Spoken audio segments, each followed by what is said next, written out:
നമ്മുടെ ബൈബിളിൽ നമ്മുടെ കർത്താവിൻ്റെ രണ്ടാം വരവിൽ സംഭവിക്കേണ്ട ഒരുപാട് 500ഓളം പ്രവചനമുണ്ട്. അതെല്ലാം പൂർത്തീകരിച്ച ഒരു കാലഘട്ടത്തിലാണ് ഇന്ന് നമ്മൾ ജീവിക്കുന്നത്. ഈ രാത്രിയിലോ ഈ അർദ്ധരാത്രിയിലോ ഈ പ്രഭാതത്തിലോ കർത്താവിൻ്റെ രണ്ടാം വരവ് ഉണ്ടാകാം. അതുകൊണ്ടാണ് ഈ വർഷം പരിശുദ്ധാത്മാവ് സഭയുടെ ആത്മീയ ശിഷ്യന്മാർക്ക് പ്രചോദനം കൊടുത്ത് വീടുതലിൻ്റെ വർഷമായി ജൂബിലി വർഷമായി പ്രഖ്യാപിക്കാൻ അത് തീരുമാനമെടുത്തതിൻ്റെ രഹസ്യം യാദൃശ്യമായി സംഭവിച്ചതല്ല. അത് യാദൃശ്യമായി സംഭവിച്ചതല്ല. കർത്താവിന് തൻ്റെ മണവാട്ടി ഒരുക്കാൻ അതിന് നേതൃത്വം കൊണ്ട് പിതാക്കന്മാരുടെ കർത്താവ് അവരെ ഉപയോഗിച്ചെന്ന് മാത്രമാണ്. അതാ ഈ വർഷത്തിൻ്റെ പ്രത്യേകത. ദൈവമക്കളെ പ്രപഞ്ചൊരുങ്ങി കർത്താവ് തൻ്റെ വരവിൻ്റെ എല്ലാ പ്രധാന അടയാളങ്ങളും ശിഷ്യന്മാർക്ക് പറഞ്ഞു കൊടുക്കുന്നുണ്ട്. നിങ്ങൾ ഭാവനെ കാണുക. ശിഷ്യന്മാരെല്ലാം ഉപേക്ഷിച്ച് കർത്താവിനെ അനുഗമിച്ചു. ഒരുപാട് അത് അന്നായാലും ഇന്നായാലും തന്നെ കർത്താവിൻ്റെ പാത പിഞ്ചെന്ന് ഒരുപാട് തിക്തമായ അനുഭവം ഉണ്ടല്ലോ. ഒരുപാട് തിക്തമായ അനുഭവം അവർക്കുണ്ടായി. കുറ്റപ്പെടുത്തൽ, ഒറ്റപ്പെടുത്തൽ, പരിഹാസം, പീഡനം, നിന്ദനം, കല്ലേറ്, ഇതൊക്കെ കിട്ടി സഹിക്ക് വേണ്ട അസഹനീയമാകുമ്പോൾ ഗുരുവിൻ്റെ അടുത്ത് വന്ന് അവർ സങ്കടം പറയും. ഗുരു സ്വാതന്ത്ര്യപ്പെടുത്തും. നിങ്ങൾ അസ്വസ്ഥരാകരുത്, ആകുലപ്പെടരുത്. കുറച്ച് കഴിയുമ്പോൾ ഞാൻ നിങ്ങൾക്കായി സ്ഥലം ഭരിക്കുക കഴിയുമ്പോൾ നിങ്ങളും ആയിരിക്കേണ്ടതിന് ഞാൻ വീണ്ടും വന്ന് നിങ്ങളെ ഇങ്ങനെ പലവട്ടം സ്വാതന്ത്ര്യപ്പെടുത്തിയപ്പോൾ ഒരു ദിവസം ശിഷ്യന്മാരെന്ത് ചെയ്ത് എല്ലാവരും കൂടി ഗുരുവിൻ്റെ മട്ടം കയറി പിടിച്ചു. അവനെ കാണട്ടോ. ഒലുമലയുടെ ഒരു മുക്കിലേക്ക് കൊണ്ടുപോയി ചോദിക്കുകയാണ് ഗുരുവിനോട്, ഗുരുവേ എപ്പോഴും അങ്ങയുടെ രണ്ടാം വരവുണ്ടാവുക, എപ്പോഴാണ് ലോകാവസാനം ഉണ്ടാകുക, അതിൻ്റെ പ്രധാന അടയാളങ്ങളൊക്കെ ഞങ്ങൾക്ക് പറഞ്ഞു തരണേ. ഈ കാലഘട്ടത്തിൽ ഒരുപാട് ആത്മീയ ശിഷ്യന്മാർ ഈശോയുടെ രണ്ടാം വരവിൻ്റെ പ്രധാന അടയാളങ്ങളൊക്കെ ഈ കാലഘട്ടത്തിൽ നിങ്ങൾ കേൾക്കുന്നുണ്ട്. അതൊന്നും തെറ്റാണെന്ന് ഞാൻ പറയുന്നില്ല, ശരിയായിരിക്കാം. പക്ഷേ നമ്മുടെ ഗുരുവിനോടൊക്കില്ല അവരാരും. നമ്മുടെ ഗുരു പറഞ്ഞ അടയാളങ്ങൾ എന്താണെന്ന് നമുക്കിന്ന് ചിന്തിക്കാം. അതിനോടൊക്കില്ല മറ്റൊരു കുറവാ തെറ്റാന്നല്ല ഞാൻ പറഞ്ഞേട്ടോ. എങ്കിലും ഗുരുവിനോടൊക്കില്ല. ഗുരു തന്നെ തൻ്റെ മക്കളായി നമുക്ക് തൻ്റെ രണ്ടാമത്തെ വരവിൻ്റെ പ്രധാന അടയാളങ്ങൾ ശിഷ്യന്മാർക്ക് പറഞ്ഞു കൊടുക്കുന്നുണ്ട്. അത് മത്തായി ഉടനെ എഴുതി വെച്ചു. എവിടെയാണ്? 24-ാം അധ്യായത്തിൻ്റെ 3 മുതൽ 14 വരെയുള്ള വാക്യങ്ങൾ നിങ്ങൾ ഭാവനെ കാണും. മത്തായി 24-ാം വാക്യത്തിൽ എങ്ങനെയാണ്? അവൻ ഒലുമരിക്കുമ്പോൾ ശിഷ്യന്മാർ തനിച്ച് അവനെ സമീപിച്ച് ചോദിച്ചു, ഇതെല്ലാം എപ്പോൾ സംഭവിക്കുമെന്നും നിന്റെ ആഗമനത്തിൻ്റെ യുഗാന്തത്തിൻ്റെ അടയാളം എന്താണ്? ഞങ്ങൾക്ക് ഓൾറെഡി ഈശോ ഭൂമിയിലുണ്ട്. അപ്പം നിന്റെ ആഗമനം എന്ന് പറഞ്ഞാൽ എന്താണ്? നിന്റെ പോയിട്ടുള്ള വരവ് യുഗാന്തം ലോകാവസാനം നിങ്ങൾക്കറിയാം. നിന്റെ ആഗമനത്തിൻ്റെയും യുഗാന്ത്യത്തിൻ്റെയും അടയാളം എന്താണ് ഞങ്ങൾക്ക് പറഞ്ഞു തരണമേ. അപ്പോൾ തൻ്റെ ആഗമനത്തിൻ്റെ അല്ല യുഗാന്ത്യത്തിൻ്റെ ഏറ്റവും പ്രധാന അടയാളം ഗുരു പറഞ്ഞെടുക്കുന്ന രംഗമാണ് താഴേക്ക്. അടുത്ത വാക്യം എങ്ങനെയാണ് പറയാ? യേശു പറഞ്ഞു, ആരും നിങ്ങളെ വഴി തെറ്റിക്കാതിരുപ്പാൻ സൂക്ഷിച്ചുകൊള്ളുവിൻ. പലരും എൻ്റെ നാമത്തിൽ വന്ന് ഞാൻ ക്രിസ്തുവാണെന്ന് പറഞ്ഞ അനേകരെ വായിക്കുക. എന്നോട് ചേർന്ന് ഉറക്കെ വായിക്കുക. അതിനാ നിങ്ങൾക്ക് ഡിസ്പ്ലേ ചെയ്യണേ. ഇതൊന്നും വേറെ എവിടെയും കിട്ടില്ല. ഇതൊക്കെ വായിക്കുന്നവർ നിങ്ങളുടെ ഹൃദയത്തിൽ അമൂല്യമായ ആത്മീയ രഹസ്യവും അഭിഷേകം നിറയും. അതുകൊണ്ട് അതൊക്കെ ചെയ്യണേ. അവിടെ പറയാണ്, പലരും എൻ്റെ നാമത്തിൽ വന്ന് ഞാൻ ക്രിസ്തുവാണെന്ന് പറഞ്ഞ അനേകരെ. ദൈവമക്കളെ, 1982 തൊട്ട് തുടർച്ചയായി ബൈബിൾ വായിക്കുന്നവനായി ചെറിയവൻ ഒരു 10-40 വർഷം മുമ്പ് നിങ്ങൾ ഈ വായിച്ച വാക്യം വായിച്ചപ്പോൾ എനിക്കത് ഉൾക്കൊള്ളാൻ പറ്റിയില്ല. ക്രിസ്തു എന്ന് പറഞ്ഞ ആരെങ്കിലും വരുമോ? ചിലപ്പോൾ ഈശോ എൻ്റെ ഹൃദയത്തിലൊരു തിരുത്ത് ഞാൻ നടത്തി. ക്രിസ്തുവിനെ പോലെ, ക്രിസ്തുവിൻ്റെ ഒരു പ്രത്യേകത സമഗ്ര വിമോചകനാണല്ലോ. അന്ന് പല അവതാരങ്ങളൊക്കെ ഉണ്ടായിരുന്ന സമഗ്ര അതായിരിക്കും ഈശോ ഉദ്ദേശിച്ചത് എന്നൊരു തിരുത്ത് ഞാൻ നടത്തി. പക്ഷെ എനിക്ക് തെറ്റുപറ്റി. ക്രിസ്തുവിനെ പോലെയല്ല എന്നല്ല ഈശോ പറഞ്ഞത്, ക്രിസ്തുവാണെന്ന് പറഞ്ഞ്. ഞാൻ ആ 10-40 വർഷമുള്ള കാര്യം പറയണം കേട്ടോ. ഞാനത് വായിച്ച് ഒരു 5-6 വർഷം കഴിഞ്ഞിൽ അമേരിക്കയിൽ ഡേവിഡ് കൊറേഷ് ക്രിസ്തുവാന്ന് പറഞ്ഞ കുറേ ആളുകൾ അവൻ്റെ പിന്നാലെ അവസാനം വരെ കാൽമത്തി. ഞാൻ സമയം കുറവുണ്ട്, ഓരോ പൊടിയെ പറയുന്നുള്ളൂ. വീട്ടിൽ പോയി ഇന്റർനെറ്റ് ഉണ്ടല്ലോ, കയറി നോക്ക്. 5-10 മണിക്കൂർ അതിനെക്കുറിച്ച് വിശദീകരിച്ച് മനസ്സിലാക്കാൻ പറ്റും. പിന്നീട് ഹയാനയിലൊരു ജിം ജോൺസൺ ക്രിസ്തുവാണെന്ന് പറഞ്ഞ കുറേ പേര് അവൻ്റെ പിന്നാലെ കൂടി. അവരൊക്കെ ജിം ജോൺസനെ ക്രിസ്തുവാന്ന് ആരാധിച്ചു. അവസാനം ദൈവത്തോട് ലയിക്കേണ്ട സമയമായി പറഞ്ഞ് പഴച്ചാറിൽ വിഷം ഒഴിച്ച് കൊടുത്തു. രക്ഷപ്പെടാൻ കുടിക്കാത്തവരെ വെടിവെച്ച് കൊന്നു. ആ കൾട്ടും തീർന്നു. നാളെ ആൾ UK ധ്യാനിപ്പിക്കാൻ പോയപ്പോൾ അവിടെ ഒരു ഡീൻ ജോൺ എന്ന് പറഞ്ഞ ഒരാൾ നമ്മുടെ കർത്താവിനെ പോലെ താടി വീശിക്ക വളർത്തി ലോഹക്കിട്ട് ക്രിസ്തുവാന്ന് പറഞ്ഞു കുറേ പേരെ അവനെ ക്രിസ്തുവായിട്ട് ആരാധിക്കണേ. ഇതിന് നമ്മൾ കാനഡയ്ക്ക് UK പോണേ. ട്രിവാൻഡ്രത്തൊരു സ്ത്രീ ഉണ്ട്, എനിക്ക് വ്യക്തമായിട്ട് അറിയുന്ന. അവളുടെ പേരാണ് ശാന്തമ്മാനൈന. അവൾ ക്രിസ്തുവാണെന്ന് പറഞ്ഞാൽ നടക്കണേ. എൻ്റെ കൂടെ ജോലി ജോൺ ജോസഫ് എന്ന് പറയും. അവൻ്റെ അനിയൻ ആണാണ് കേട്ടോ, മേരി ജോൺസാണ് അവളുടെ ദുബായ് ബ്രാഞ്ചിൻ്റെ ലീഡർ. അതത്ര എനിക്കറിയണേ. അവളുടെ ബ്രാഞ്ചിലെ അബുദാബി ലീഡർ ലിജി ആരാണെന്നറിയില്ല. ദൈവമക്കളെ, 2000 വർഷം ഈശോ പറഞ്ഞതാണ് നമ്മുടെ ഈ 10-20 വർഷത്തിൽ നടമാടിക്കൊണ്ടിരിക്കുന്നത്. ക്രിസ്തുവാണെന്ന് പറഞ്ഞാൽ ഞങ്ങളുടെ തൃശ്ശൂർ മുരിയാട് എന്നുള്ള സ്ഥലമുണ്ട്, നിങ്ങൾ കേട്ടിട്ടുണ്ടാവും. അവിടെ ജോസഫ് പൊന്നാറാന്ന് പറഞ്ഞ സ്ഥലമുണ്ട്. അവിടെ ഒരു വലിയൊരു ഗ്രൂപ്പ്. ആ ഗ്രൂപ്പിലെ ഒരു 10 വർഷം വരെ അദ്ദേഹം ഒരു പ്രവചനം നടത്തി. ഇവിടെ ഒരു യുവതി എന്നാൽ കല്യാണം കഴിയാത്തൊരു പെണ്ണ് പ്രസവിക്കും. ആ കുഞ്ഞാണ് 2-ാം ക്രിസ്തു. എന്തായാലും കല്യാണം കഴിയാൻ നിങ്ങൾക്ക് എന്നേക്കാൾ കൂടെ നിങ്ങൾക്ക് അറിയാം. ഇതേ കത്തോലിക്ക തിരുസഭ എന്നുള്ള മാഗസിനിൽ വളരെ ഡീറ്റെയിൽ 4-5 പേജിൽ വന്നാണ്. ഞാൻ 1/2 മിനിറ്റ് കൊണ്ട് പറയണമെന്ന് മാത്രം. ദൈവമക്കളെ, എന്തായാലും പ്രസവിച്ചപ്പോൾ പെൺകുട്ടിയായി. അപ്പോൾ ക്രിസ്തു അല്ലല്ലോ. പിന്നീട് അയാൾ പറഞ്ഞു ഞാൻ ക്രിസ്തു. അപ്പോൾ വലിയ സ്പിരിറ്റിൽ കുറേ പേരൊക്കെ അവിടെ നിന്ന് വിട്ടുപോന്നു. കുറേ പേർക്ക് വരാൻ പറ്റാത്തവർ അതിൽ തന്നെ നിന്നു. അവസാനം ഒരു 6-7 വർഷം അയാൾ ഭരിച്ചു. അനുയായികൾ 3-4 ദിവസമൊക്കെ വെച്ച് നോക്കി, 3-ാം നാൾ ഉയർത്തെങ്കിലോ എന്ന് വിചാരിച്ചിട്ട് ഉയർത്തൊന്നുമില്ല. അവസാനം വിട്ടിട്ടു. ഇതൊക്കെ നിങ്ങൾ വായിച്ചിട്ടുണ്ടാവും. ഇങ്ങനെ ഈ 10-25 വർഷമായിട്ട് ലോകത്തിൻ്റെ ഒരുപാട് സ്ഥലത്ത് ക്രിസ്തുവാണെന്ന് പറഞ്ഞ അനേക അവതാരങ്ങൾ വന്നുകൊണ്ടിരിക്കുന്നു. 2000 വർഷം ഈശോ പറഞ്ഞ വാക്കാണ് ഇന്ന് പൂർത്തീകരിച്ചു കൊണ്ടിരിക്കുന്നത്. പലരും എൻ്റെ നാമത്തിൽ വന്ന് ഞാൻ ക്രിസ്തുവാണെന്ന് പറഞ്ഞ അനേകരെ അടുത്തൊരു അടയാളമാണെന്നെങ്കിൽ യുദ്ധങ്ങളെ പറ്റി കേൾക്കും. അവയെക്കുറിച്ചുള്ള കിംവദന്തികളും യുദ്ധങ്ങൾ ബഹുവചനാണ് ഈശോ ഉപയോഗിച്ചത്. കിംവദന്തി ഏകവചനം 1, 2 ലോകമാവി നമ്മൾ കണ്ടു, കേട്ട്, അറിഞ്ഞു, മനസ്സിലാക്കി. 3-ാം ലോകത്തിൻ്റെ കിംവദന്തി സ്തുതി. ഇറാഖ് യുദ്ധം, അല്ലെങ്കിൽ ഗൾഫ് വാർ, അല്ലെങ്കിൽ അഫ്ഗാനിസ്ഥാൻ യുദ്ധം, അല്ലെങ്കിൽ കൊറിയൻ യുദ്ധം, അല്ലെങ്കിൽ എന്താ പറയുക ഉക്രൈൻ യുദ്ധമൊക്കെ മഹായുദ്ധമായി മാറുന്നു കരുതി അതെല്ലാം കിംവദന്തിയായി മാറി. അത്രയും കൃത്യമായിട്ടും മനസ്സ് പഠിച്ചാലേ ദൈവം തരുന്ന പറഞ്ഞ പ്രബോധനത്തിൻ്റെ ക്ലാരിറ്റി കിട്ടുള്ളൂ. എന്നാൽ കർത്താവ് പറയാണ്, എന്നാൽ ഇതെല്ലാം സംഭവിക്കേണ്ടതാണ്. വീണ്ടും പറയാണ്, ഇനി അവസാനമായിട്ടില്ല. ജനം ജനത്തിനെതിരായി, രാജൻ രാജ്യത്തിനെതിരായും, ജനം ജനത്തിനെതിരായി, രാജൻ രാജ്യത്തിനെതിരായി. നിങ്ങൾ ആ വാക്കിൻ്റെ അർത്ഥം മനസ്സിലാക്കിയോ? ജനതകൾ തമ്മിൽ കലാപമുണ്ടാവുന്നല്ല പറഞ്ഞത്, രാജ്യങ്ങൾ തമ്മിലെന്നല്ല. ഒരു 50, 100, 200, 500, 2000 കൊല്ലം മുമ്പ് ഈ ലോകത്തിൽ ഒരുപാട് യുദ്ധങ്ങളുണ്ടായിരുന്നു. ആ യുദ്ധങ്ങളെല്ലാം രാജ്യങ്ങൾ തമ്മിലായിരുന്നു. എന്തായിരുന്നു?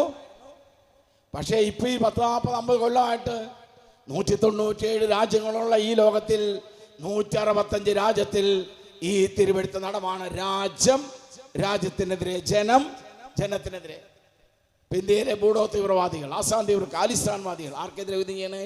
ഇന്ത്യക്കെതിരെ. അവർ ഇന്ത്യക്കാർ തന്നെയാണ്. അല്ലെ സിലോണിലെ എൽറ്റികൾ ആർക്കെതിരെ യുദ്ധം ചെയ്യണേ? സിലോണിനെതിരെ. അവരും ദൈവമക്കളെ സിലോണികൾ, അങ്ങനെ അല്ലെ നേപ്പാളിലെ മാവോയിസ്റ്റുകൾ. 2000 വർഷം ഈശോ പറഞ്ഞാണ് ഇന്ന് ലോകം നടമാടാണ്. രാജ്യം രാജ്യത്തിനെതിരെ, ജനം. കർത്താവ് പറയും ഇതെല്ലാം ഈറ്റുനോവിൻ്റെ ആരംഭമാണ്. ഇതെല്ലാം എന്നാണ്? ഇതെല്ലാം സംഭവിക്കേണ്ടതാണ്. ഇനി അവസാനമായിട്ടില്ല. വീണ്ടും പറയുന്നു, ക്ഷാമങ്ങളും ഭൂകമ്പങ്ങളും പല സ്ഥലങ്ങളുമുണ്ട്. ക്ഷാമം എന്നുള്ള ഏകവചനമല്ല ഉപയോഗിച്ചിരിക്കണേ. ഞാൻ ഒരു വയസ്സായ ആളാണ്, 68 വയസ്സായിട്ടുണ്ട്. ഒരു 10-30 വർഷം മുമ്പ് വരെ ക്ഷാമം എന്ന് കേട്ട എൻ്റെ പ്രായമുള്ള ഒരു കൂട്ടത്തിൽ കുറേ ഉണ്ട്. അന്നൊക്കെ ക്ഷാമം എന്ന് കേട്ടാൽ നമ്മുടെയൊക്കെ മനസ്സിൽ ഒരു ക്ഷാമേ ഓർമ്മ വരുള്ളൂ. ഏത് ക്ഷാമാണ്? ഭക്ഷ്യക്ഷാമം. എന്ന് ക്ഷാമം വരിക?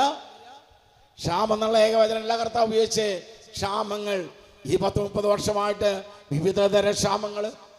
യൂറോപ്പിലൊക്കെ സാമ്പത്തിക ക്ഷാമമാണെങ്കിൽ യുടെ ദേശത്തൊക്കെ ദൈവമക്കളെ ജോലി കിട്ടാനില്ലാത്ത ക്ഷാമം. അവിടെ 42 വർഷമായിട്ടുണ്ടായിരുന്നവിടെ ഞാൻ. എത്ര ആൾ വന്നാലും ജോലി കൊടുക്കുന്ന രാജ്യമായിരുന്നു യുഎക്ക്. എന്നാലും 6-7 വർഷമായിട്ട് അവിടെ ആർക്കും ജോലി കിട്ടുന്നില്ല. അവിടെ ജോലി കിട്ടാത്ത ക്ഷാമമാണെങ്കിൽ കേരളത്തിലെ അവസ്ഥ ജോലിക്കാരെ കിട്ടാനില്ല. അവർ കർഷകനാണ്. തെങ്ങേറാൻ ആളെ കിട്ടുന്നില്ല, കാട് വെട്ടാൻ ആളെ കിട്ടുന്നില്ല, റബ്ബർ വെട്ടാൻ ഇവിടെ ജോലിക്കാരെ കിട്ടാനില്ലാത്ത ക്ഷാമം.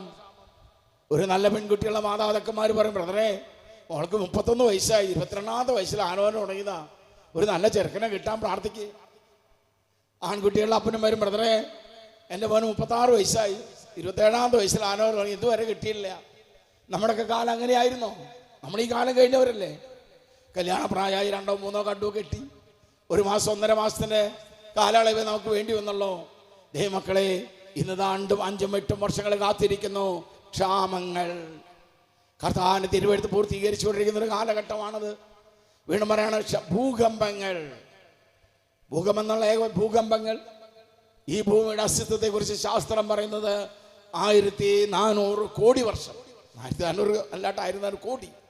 ഒരു ബിഗ് ബാങ് ഹിസ്റ്ററി എന്ന് കേട്ടോ, വലിയൊരു പൊട്ടിത്തെറിയിൽ ഒരു ഉൽക്ക ഉറഞ്ഞുണ്ടായതാണ് ഭൂമി എന്നാണ് ശാസ്ത്രം പറയണേ. ശരിയോ തെറ്റ് എനിക്കറിയില്ല. എന്നാൽ കഴിഞ്ഞ 30 വർഷമായിട്ട് ഈ ഭൂമിയുടെ അവസ്ഥ എന്താണെന്നറിയോ? ലക്ഷക്കണക്കിന് ഭൂകമ്പങ്ങളാണ് അവരേജ് വർഷത്തിലുണ്ടാവണേ. ഇത്രമാത്രം ഭൂകമ്പം വർദ്ധിച്ചപ്പോൾ, പ്രത്യേകിച്ച് ഒരു 10-25 വർഷം മുമ്പ് ഗുജറാത്തിൽ ഭുജ് എന്നുള്ള സ്ഥലത്ത് ഒരു ജനുവരി 26 റിപ്പബ്ലിക് ഡേയിൽ വലിയൊരു ഭൂകമ്പം ഉണ്ടായി. അതിന് തുടർച്ചയായി ഇവിടെ കേരളത്തിലും തൃശ്ശൂരും വടക്കാഞ്ചേരി, അവിടെ ഒരു തലശ്ശേരി ഉണ്ട്, ഇവിടെ കണ്ണൂർ തലശ്ശേരി അല്ല, അവിടെയൊക്കെ കിണർ പൊന്നുന്നു, കിണർ താഴ്ന്ന ഭീകര ശബ്ദം, ഇങ്ങനെ ഒരുപാട് ഭൂകമ്പങ്ങൾ. 10-20 വർഷം മുമ്പുള്ള കാര്യം ഞാൻ പറയണേ. ഇങ്ങനെ ഒരുപാട് ഭൂകമ്പം വർദ്ധിച്ചപ്പോൾ അതിൻ്റെ കാരണം തേടി അതുമായി പഠിക്കുന്ന ജിയോളജിസ്റ്റുകൾ അല്ലെങ്കിൽ ഭൂഗർഭശാസ്ത്രജ്ഞന്മാർ പഠനം നടത്തി. ഒരു 10-20 വർഷം അതിൻ്റെ റിപ്പോർട്ട് മനോരമയിൽ വരികയൊക്കെ ഉണ്ട്. ഞാൻ വായിച്ചു, നിങ്ങൾ കുറേ പേരൊക്കെ വായിച്ചിട്ടുണ്ടാവും. അവർ പറയാണ് ഭൂമിയുടെ അടിയിൽ വലിയ പ്ലേറ്റ് ഉണ്ട്, നമ്മുടെ നേരത്തെ ഭൗമപാളി, അതിങ്ങനെ ഇളകുമ്പോഴാണ്, അല്ലെങ്കിൽ ക്രാക്ക് ടിൽറ്റ് ചെയ്യുമ്പോഴാണ് അത് ഈ ഭൂകമ്പം ഉണ്ടാവുന്നത്. അവർ കൂട്ടിച്ചേർത്തു ഇന്ത്യ ഭൂഖണ്ഡത്തിൻ്റെ വെസ്റ്റേൺ കോസ്റ്റ്, അതായത് നമ്മുടെ കേരളം, മംഗലാപുരം, ഗോവ, ഗുജറാത്ത്, കച്ച്, അങ്ങോട്ട് പോകും. അത് ഇളകിക്കെടുക്കാൻ സോൺ 1ലേക്ക് നമ്മൾ മാറ്റുകയും ചെയ്തു. ദൈവമക്കളെ, എന്നാണ് ശാസ്ത്രം കണ്ടുപിടിച്ചത് ഭൂമിയുടെ അണ്ടർനെയ്ത്തിലെ പ്ലേറ്റ് ഇളകാൻ തുടങ്ങുന്നത്? 40-50 വർഷം മുമ്പ്. ഭൂമി ഉരുണ്ടതാണെന്ന് തന്നെ കണ്ടുപിടിച്ചിട്ട് 10-400 വർഷം ആവുന്നുള്ളൂ. അതിന് മുമ്പൊക്കെ കോപ്പർനിക്കസ്, ഗലീലിയുടെ കാലഘട്ടത്തിലാണ്. പല ലെയറുണ്ട് കണ്ടുപിടിച്ചിട്ടും 100 വർഷം കണ്ട കാലഘട്ടമാണ്. ഇന്നേക്ക് 2700 വർഷം മുമ്പ് നമ്മുടെ സ്വർഗീയപ്പൻ അവസാന നാളിൽ ഭൂമിക്ക് എന്ത് സംഭവിക്കുമെന്ന് തൻ്റെ മക്കൾക്ക് പറഞ്ഞു തരുന്നുണ്ട്. ബൈബിളിലൂടെ നമ്മുടെ കർത്താവ് പറഞ്ഞു തരിക. യെശയ്യായുടെ പ്രവചനം 25-ാം അധ്യായത്തിൻ്റെ 24-ാം അധ്യായത്തിൻ്റെ 17 മുതൽ താഴേക്കുള്ള വാക്യങ്ങളിൽ 2700 വർഷം കർത്താവ് പറഞ്ഞ പ്രബോധനമാണ്. തൻ്റെ മക്കൾക്ക് നൽകിയ വെളിപ്പെടുത്താണ്. അതെ, യെശയ്യാ 24-17 ഞാൻ നിങ്ങൾക്ക് വേണ്ടി വായിക്കാം. ഭൂവാസികളെ, ഭീതിയും ചതിക്കിഴികളും കെടികളുമാണ് നിങ്ങളെ കാത്തിരിക്കുന്നത്. അവർക്ക് വായിച്ചെല്ലാവരും. ഭൂവാസികളെ, ചതിയും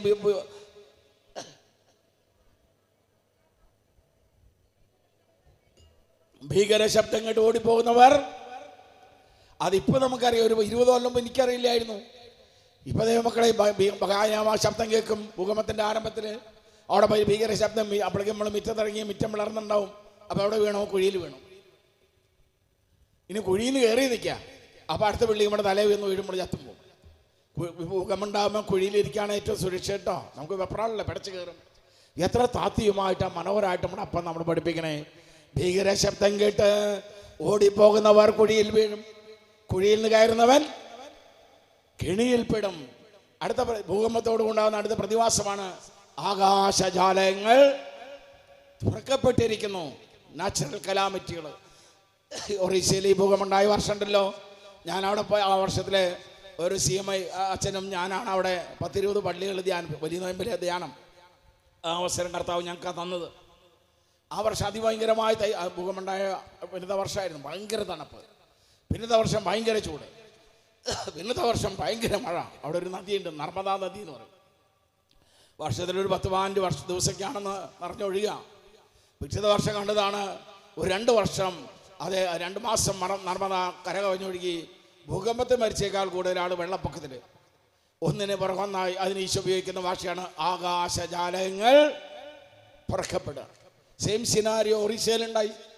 ഒറീസയിൽ ഭൂകമ്പം. പിറ്റത്തെ വർഷം ഭയങ്കര കൊടുങ്കാറ്റ്, പിന്നെ ഭയങ്കര വെള്ളപ്പൊക്കം.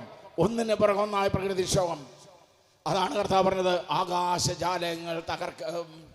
ആകാശജാലങ്ങൾ തുറക്കപ്പെട്ടിരിക്കുന്നു.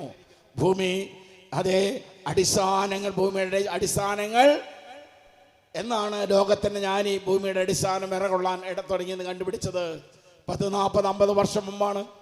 ഒരു ജ്ഞാനിയുടെയും കണ്ടുപിടുത്തമല്ല. 2700 വർഷം മുമ്പ് നമ്മുടെ അപ്പൻ തൻ്റെ മക്കൾക്ക് തന്ന പ്രബോധനമാണത്. അവസാന നാളിൽ ഭൂമിയുടെ അടിസ്ഥാനങ്ങൾ വിറകൊള്ളും. അതേ ഭൂമി ചിഹ്ന ഭിന്നമായി, അത് പ്രകമ്പനം കൊള്ളുന്നു, അത് ഉൽമത്തിനെ പോലെ ആടി ഉയരുന്നു, കുടിൽ പോലെ ഇളകിയാടുന്നു. പക്ഷേ 1400 കോടി വർഷം ഇളകാതിരുന്ന ഭൂമി എന്തുകൊണ്ട് ഇപ്പോൾ ഇളകാൻ തുടങ്ങി? ഇളകുന്നോടാണ് ഭൂകമ്പമുണ്ടായതെന്ന് ലോകത്തിന് ജ്ഞാനികൾ പറഞ്ഞു അതൊരു ജ്ഞാനിയുടെ കണ്ടുപിടുത്തല്ല, സർവജ്ഞാനിയ നമ്മുടെ പിതാവിൻ്റെ വെളിപ്പെടുത്തലാണ്. പക്ഷെ എന്തുകൊണ്ട് അത് ഇളകാൻ തുടങ്ങി? അതിൻ്റെ കാരണം എല്ലാവരും പറഞ്ഞു അത് കാട് വന്നുകൊണ്ടല്ല ദൈവമക്കളെ, കോറി വന്നുകൊണ്ടല്ല, അല്ലെങ്കിൽ ഡാം വന്നുകൊണ്ടൊന്നല്ല. അതിൻ്റെ യഥാർത്ഥ കാരണം നമ്മുടെ അപ്പം പറഞ്ഞു തരുന്നത് അടുത്ത വാക്യത്തില്, കാരണം അത് താങ്ങുന്ന അകൃത്യമത്രേ, കാരണം അത് താങ്ങുന്ന അകൃത്യമത്ര ഭാരമേറിയതാണ്. ഈ ഭൂമിയുടെ മേൽ മനുഷ്യൻ ചെയ്യുന്ന പാപത്തിന്റെ കൊടിയതാ എന്ന് ഞാനല്ല, നമ്മുടെ ദൈവം നമ്മളെ ഉത്ബോധിപ്പിക്കുന്നു. ഒരു പാപത്തിന്റെ കണക്ക് ഞാൻ ഒറ്റ പാപത്തിന് കണക്ക് 600 കൽപ്പനയുണ്ട് ബൈബിളിൽ. ഒരു പാപത്തിന് കണക്ക് ഇപ്പം ഞാൻ വായ തോന്നിയതല്ല റാഫേലോത്തിൽ പറയണേ. വേൾഡ് ഹെൽത്ത് WHO കണക്കാണ് ഞാൻ പറയണേ. അബോർഷൻ തന്നെ എത്ര ഈ ലോകത്തിൽ നടക്കണമെന്ന് അറിയും നിങ്ങൾക്ക്? 73 മില്യൺ. അതായത് ഒരു ദിവസത്തിൻ്റെ കണക്ക് നോക്കിയാൽ 2 ലക്ഷം അബോർഷനാണ് ഒരു ദിവസം ഈ ലോകത്തിൽ നടക്കുന്നത്. ഞാനല്ല, WHO. നിങ്ങൾ നെറ്റിൽ പോയി നോക്ക്. വേൾഡ് ഹെൽത്ത് ഓർഗനൈസേഷൻ കണക്ക് പറയാണ് 2 ലക്ഷം കണക്കിലുണ്ടെങ്കിൽ 4 ലക്ഷം കണക്കിലുണ്ടാവും, ഇല്ലാത്തുണ്ടാവും. വേറെ കണക്കുകളുള്ളത് തന്നെ 2 ലക്ഷം ഒരു ദിവസം. ഒരു ആബേലിന്റെ രക്തം ഭൂമിയിൽ ചൊരിഞ്ഞപ്പോൾ, ഒരു നിഷ്കളങ്ക ആബേലിന്റെ രക്തം ഭൂമിയിൽ ചൊരിഞ്ഞപ്പോൾ ദൈവത്തിന് സ്വർഗത്തിൽ ഇരിക്കാൻ പറ്റില്ല. സ്വർഗം ചാച്ചിറങ്ങി വന്നു. കായേനെ നീ എന്താണ് ചെയ്തു? നിന്റെ സഹോദരൻ ആബേലിന്റെ രക്തം നിനക്കെതിരെ നിലവിളിക്കുന്നല്ലോ. ഒരു നിഷ്കളങ്ക ആബേലിന്റെ രക്തം ഇത്ര പ്രശ്നമുണ്ടാക്കിയെങ്കിൽ ദൈവമക്കളെ, ദൈവം നിങ്ങൾക്ക് തന്നിരിക്കുന്ന ബുദ്ധി ഞാൻ ഉപയോഗിക്ക്. 2 ലക്ഷം നിഷ്കളങ്ക ആബേൽമാരുടെ രക്തം ഓരോ ദിവസം ഭൂമിയിൽ ചൊരിയുമ്പോൾ എങ്ങനെ അടിസ്ഥാനമിളകാതിരിക്കും? അതാണ് നമ്മുടെ പിതാവ് പറഞ്ഞത്, കാരണം അത് താങ്ങുന്ന അകൃത്യം അത്ര ബാലഭേദിയാണ്. ദൈവക്കളെ, ക്ഷാമങ്ങളും ഭൂകമ്പങ്ങളും പരസ്പരം നമ്മുടെ കർത്താവിൻ്റെ വരവിൻ്റെ അടുത്ത പ്രധാന അടയാളമാണ് നിരവധി വ്യാജ പ്രവാചകന്മാർ പ്രത്യക്ഷപ്പെട്ട അനേകരെ. അതേ മത്തായിയുടെ സുവിശേഷം 24-ാം അധ്യായത്തിന് 8-ാം വാക്യം, നിരവധി വ്യാജ പ്രവാചകന്മാർ അനേകരെ വഴിതെറ്റിക്കും. ദൈവമക്കളെ, അനേകരെ വഴിതെറ്റിക്കുക. ഇന്ന് വരുന്നില്ലേ ബൈബിളും കക്ഷത്ത് വെച്ച് മാതാവ് മുട്ടത്തോടാണ്.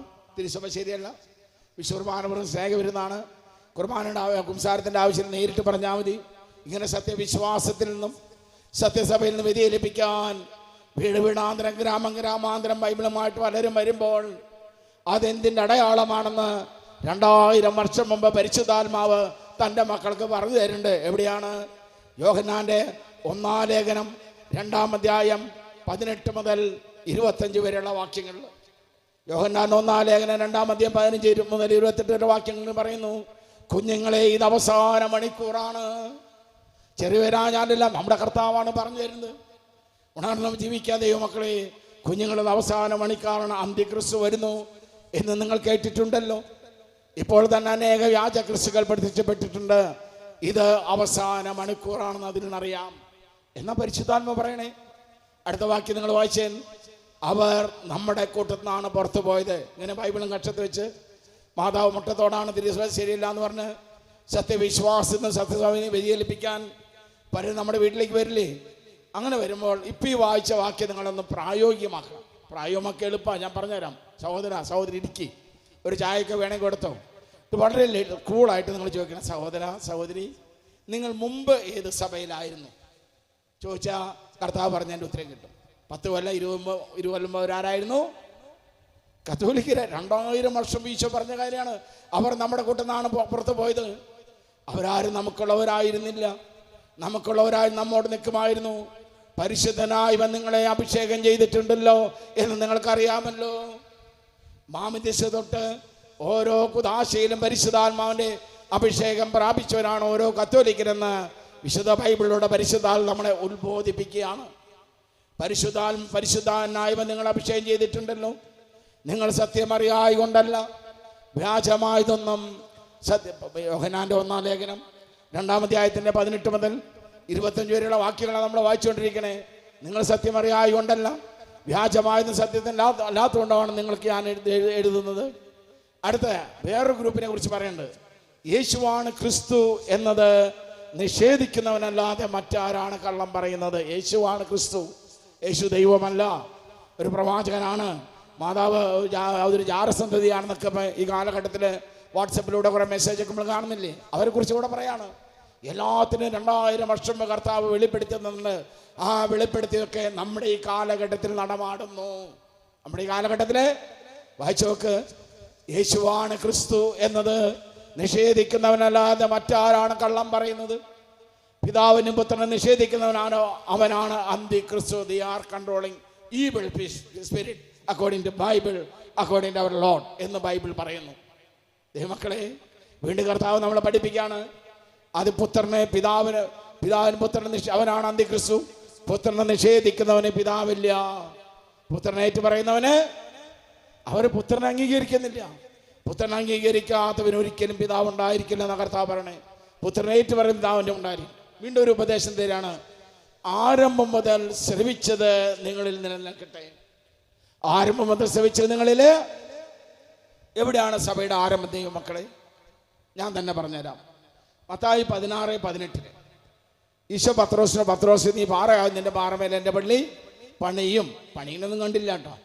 എന്നാൽ യോഹന്നാന്റെ സുവിശേഷം 21 അധ്യായത്തിൻ്റെ 15 മുതൽ താഴേക്കുള്ള വാക്യം, ഈശോ മനുഷ്യാവതാര സമയത്ത് ചെയ്ത ഏറ്റവും അവസാനം, ഞാൻ പറയുന്നത് കഴിഞ്ഞ ഉടനെ സ്വർഗ്ഗാരോഹണം, അവസാനത്തെ പ്രവൃത്തിയാണ്. ഈശോ അവസാനമായി ശിഷ്യന്മാർക്ക് പ്രത്യക്ഷപ്പെടാണ്. എല്ലാവരും ഭാവനെ കാണും. 11 പേരിൻ്റെ കൂട്ടത്തിൽ ഒരു ആത്മഹത്യ ചെയ്തല്ലോ. കൂടുതൽ മൂപ്പനായ പത്രോസുണ്ട്. പത്രോസിന്റെ മുഖത്തേക്ക് ഒരു ചോദ്യമാണ്, യോഹന്നാന്റെ പുത്രനായ ശിമയോനേ, ഇവരേക്കാൾ അധികമായി നീ എന്നെ കർത്താവേ എൻ്റെ ആടുകളെ മേയ്ക്കാൻ രണ്ടാമത് ചോദിച്ചു. യോഹന്നാന്റെ പുത്രനായ ശിമയോനെ, ഇവരേക്കാൾ അധികം എന്നെ സ്നേഹിക്കുമോ കർത്താവേ എൻ്റെ കുഞ്ഞാടുകളെ മേയ്ക്കുക. മൂന്നാമത് ചോദിക്കുകയാണ് കർത്താവ്, യോഹന്നാന്റെ പുത്രനായ ശിമയോനേ, ഇവരേക്കാൾ അധികമായി നീ എന്നെ കർത്താവേ അങ്ങെല്ലാം അറിയുന്നു, അങ്ങെ സ്നേഹിക്കുന്ന അറിയുന്നുണ്ടല്ലോ, എൻ്റെ കുഞ്ഞാടുകളെ മേയ്ക്കുക. ഈ പത്രോസിലാണ് തിരുസഭ കർത്താവ് സ്ഥാപിച്ചത്. ഈ പത്രോസാണ് ആദ്യത്തെ മാർപ്പാപ്പ. അതാണ് പരിശുദ്ധാത്മ പറഞ്ഞത്, ആരംഭം മുതൽ ശ്രവിച്ചത് നിങ്ങളിൽ നിലനിൽക്കട്ടെ. ഈ പത്രോസിലാണ് സ്ഥാപിച്ചത്. പത്രോസ് നിദ്ര പ്രാപിച്ചപ്പോൾ രണ്ടാമത്തെ മാർപ്പാപ്പ ഉണ്ടായി. പേരറിയ ആർക്കെങ്കിലും? രണ്ടാമത്തെ മാർപ്പാപ്പയുടെ പേരാണ് ലീനസ്. പറഞ്ഞെല്ലാവരും. ഇന്ന് 266 മാർപ്പാപ്പയായിട്ടാണ് ഫ്രാൻസിസ് മാർപ്പാപ്പ വാഴുന്നത്. ഞാൻ സഭാചരിത്രം ഒറ്റ മിനിറ്റ് കൊണ്ട് പറഞ്ഞു തരട്ടെ നിങ്ങൾക്ക്. സത്യതിരിസഭയുടെ ചരിത്രം. ഈ സത്യതിരിസഭ വേരോടെ വിഴുന്നു മാറ്റുവാൻ പ്രപഞ്ചം കണ്ടതിൽ ഏറ്റവും ശക്തരായ രാജാക്കന്മാർ, നേതാക്കന്മാർ സർവശക്തിയോടെ നോക്കിയിട്ടുണ്ട്. അത് നീറോ ചക്രവർത്തി ആകട്ടെ, കോൺസ്റ്റന്റീൻ ആകട്ടെ, ജംഗീസ് ഖാൻ ആകട്ടെ, ജംഗറിനാകട്ടെ, ടോജാമേനാകട്ടെ, സ്റ്റാലിനാകട്ടെ, ലെനിനാകട്ടെ, ഹെൻറി 8 ഹിറ്റ്ലർ ആകട്ടെ, പേരോടെ പിഴുതു മാറ്റാൻ നോക്കിയിട്ടുണ്ട്. സാധിച്ചിട്ടില്ല, സാധിക്കുമില്ല. കാരണം സത്യതിരുസഭ നയിക്കുന്നത് സർവശക്തനായ പരിശുദ്ധാത്മാവാണ്. കൈകളടിച്ച് കർത്താവിനെ മഹത്വപ്പെടുത്തേൻ. കൈകളടിച്ച് ഇങ്ങനെയൊന്നും പോരാ, വലിയ, അതാണ് നമ്മുടെ ആവേശം ഉണ്ടാവണം. വലിയ ആവേശത്തോടെ കൈകളടിച്ച് കർത്താവിനെ മഹത്വപ്പെടുത്തേൻ. അതാണ് കർത്താവ് പറയണേ, ആരംഭം മുതൽ ശ്രവിച്ച് നിങ്ങൾ നിലനിൽക്കട്ടെ. അത് നല്ല നാൾ ഗുണം എന്താണ്? മക്കളെ, യാക്കോബിന്റെ യോഹന്നാന്റെ 1-ാം ലേഖനം 2-ാം അധ്യായത്തിന്റെ 23, 24 വാക്യം വായിച്ചുകൊണ്ടിരിക്കണേ. യോഹന്നാന്റെ 1-ാം ലേഖനം 2-ാം അധ്യായത്തിന്റെ 23, 24, 25 ആരംഭം മുതൽ ശ്രവിച്ചത് നിങ്ങൾ നിലനിൽക്കട്ടെ. അത് നിങ്ങൾ നിലനിൽക്കുന്നെങ്കിൽ നിങ്ങൾ പിതാവിനും പുത്രനും നിലനിൽക്കുന്നു. അവൻ നൽകിയ വാഗ്ദാനം ഇതാണ്, നിത്യജീവൻ. നൽകിയ വാഗ്ദാനം എന്താണ്? നിത്യജീവൻ. അതാണ് നമ്മുടെ പ്രത്യാശ, അതാണ് നമ്മുടെ അവകാശം, അതാണ് ഈ ജൂബിലി വർഷത്തിലെ നമ്മുടെ സമ്മാനം. നിരവധി വ്യാജ അനേകരെ പഠിച്ചു. ഈശോയുടെ വരവിൻ്റെ അടുത്ത അടയാളമാണ് അധർമ്മം വർദ്ധിക്കുന്ന പലരുടെ സ്നേഹം തന്നെത്തു പോകും. മത്തായി 24 ദൈവമക്കളെ താഴേക്കുള്ള 13 വാക്യം, അധർമ്മം സ്നേഹം തണുത്തു പോകും, എന്നാൽ അവസാനം വരെ സഹിച്ചു നിൽക്കുന്നവർ രക്ഷ പ്രാപിക്കും. ഈശോയുടെ 2-ാം വരവിൻ്റെ ഏറ്റവും അവസാന അടയാളമായി ഈശോ പറയുന്നതാണ് മത്തായി 24:14. മത്തായി 24:14 ഇങ്ങനെ പറയുന്നു, എല്ലാ ജനതകളുടെയും സാക്ഷ്യത്തിനായി രാജ്യത്തിൻ്റെ ഈ സുവിശേഷ ലോകമെങ്ങും, അതിനുശേഷം അന്ത്യം. ഇപ്പൊ നമ്മുടെ ഈ കൂനമാവി ഗ്രൗണ്ടിൽ എന്താ നടക്കണേ? കഴിഞ്ഞ 10-15 വർഷമായിട്ട് സിനിമ കഥ നടക്കല്ലേ, മിമിക്രി നാടകം. എന്താ ഇവിടെ നടക്കണേ? ഇതാണ് അവസാന അടയാളം, according to Bible, according to Christ. നമ്മൾ അത്യാവശ്യം പ്രായമുള്ളവരില്ലേ? ഞാൻ അത്യാവശ്യം പ്രായമുള്ളവനാണ്. ഒരു 40 വർഷം ഇതുപോലെ ഉണ്ടായിരുന്നു, അല്ലെങ്കിൽ 50 വർഷം ഉണ്ടായിരുന്നു, 35 വർഷം ഉണ്ടായിരുന്നു, 30 വർഷം ഉണ്ടായിരുന്നു. 2000 വർഷം പറഞ്ഞ ഈശോ പറഞ്ഞ അവസാന അടയാളമാണ് ഇന്നിവിടെ നടമാടിക്കൊണ്ടിരിക്കുന്നത്. എല്ലാ ജനതകളെയും സാക്ഷ്യത്തിനായി രാജ്യത്തിന്റെ സുവിശേഷ ലോകമെങ്ങും, അതിനുശേഷം അന്ത്യം. ദൈവമക്കളെ, ഈ വാക്യം ഞാൻ 35 കൊല്ലം വായിച്ചപ്പോൾ എനിക്കത് ഉൾക്കൊള്ളാൻ പറ്റിയില്ല. കാരണം അന്ന് വചനം കടന്നെല്ലാം തടസ്സമുള്ള പല രാജ്യങ്ങളും ലോകത്തിലുണ്ടായിരുന്നു. Soviet Union, East Germany, North, ഇങ്ങനെ കുറേ രാജ്യങ്ങൾ, ചില അറേബ്യൻ രാജ്യങ്ങൾ. നമ്മുടെ മുമ്പിൽ അവിടെ ഓരോ രാജ്യത്തിലും അവിടെ കസ്റ്റം ചെക്കുണ്ട്. ഇതുപോലെ ഭക്തവസ്ത്രം കണ്ടാൽ നമ്മുടെ കൺമുമ്പിൽ അവർ നശിപ്പിച്ച് കളയും. ഞാൻ പറഞ്ഞു, അവിടെ എങ്ങനെ കർത്താവേ ഈ രാജ്യങ്ങളിലൊക്കെ മാറ്റങ്ങൾ കർത്താവ് വരുത്തി ഇന്ന് അവിടേക്ക് കൊണ്ടുപോകാൻ പറ്റും? ഇന്നിപ്പോൾ ആ ഒരു രാജ്യത്തിന് വിലക്കാൻ പറ്റാത്ത അവസ്ഥയിൽ ലോകത്തിൽ മാറി. ലോകത്തിലേക്ക് ഈ മൊബൈലിൽ ബൈബിള് മാത്രമല്ല, എല്ലാ ക്രിസ്ത്യ ആത്മീയ കാര്യങ്ങളും ഇതിൻ്റെ ഉള്ളുണ്ട്. നിങ്ങളുടെ മൊബൈലിലുള്ളേ ഇത് വേണമെങ്കിൽ ആ വിലക്കപ്പെട്ട രാജ്യങ്ങളിൽ നമ്മുടെ ഇതെടുത്ത് കച്ചറയിലേക്ക് ഇടാൻ പറ്റും. ഇതിടാൻ പറ്റും. ഇനിയിപ്പോൾ അവർ നോക്കിയിട്ട് ഇതിൽ ബൈബിള് ഡൗൺലോഡ് ചെയ്തിട്ടുണ്ടല്ലേ, ഡിലീറ്റ് ചെയ്യും. അങ്ങോട്ട് കിടന്ന പ്ലേ സ്റ്റോറിൽ പോയിട്ട് 1 മിനിറ്റ് കൊണ്ട് നമുക്ക് എന്ത് ചെയ്യാം? വീണ്ടും ഡൗൺലോഡ് ചെയ്തൂടെ? ഇങ്ങനെ ലോകമായിട്ട് 50 കൊല്ലായോ, 40ആയോ, 30ആയോ, 20ആയോ, 15ആയോ, 5-10 വർഷത്തിന്റെ മാറ്റാണ്. 2000 വർഷം ഈശോ പറഞ്ഞ കാര്യമാണ്. രാജ്യത്തിന്റെ സുവിശേഷം ലോകമെങ്ങും പ്രസംഗിക്കപ്പെടും. ഇന്നൊരു ശക്തിക്കും തടയാൻ പറ്റാത്ത വിധം ഈ പ്രപഞ്ചത്തിൽ വചനത്താൽ നിറഞ്ഞിരിക്കുന്നു. ദൈവമക്കളെ, പ്രപഞ്ചൊരുങ്ങി നീ ഒരുങ്ങിയിട്ടുണ്ടോ? പ്രപഞ്ചൊരുങ്ങി തൻ്റെ ശിഷ്ടാവിന് വേണ്ടി പ്രപഞ്ചം രാത്രിയിലോ അർദ്ധരാത്രിയിലോ നമ്മുടെ കർത്താവ് എന്നാൽ അവിടുത്തോട് ചേരാൻ പാകമായ അവസ്ഥയിലാണോ നമ്മൾ ആയിരിക്കുന്നത്?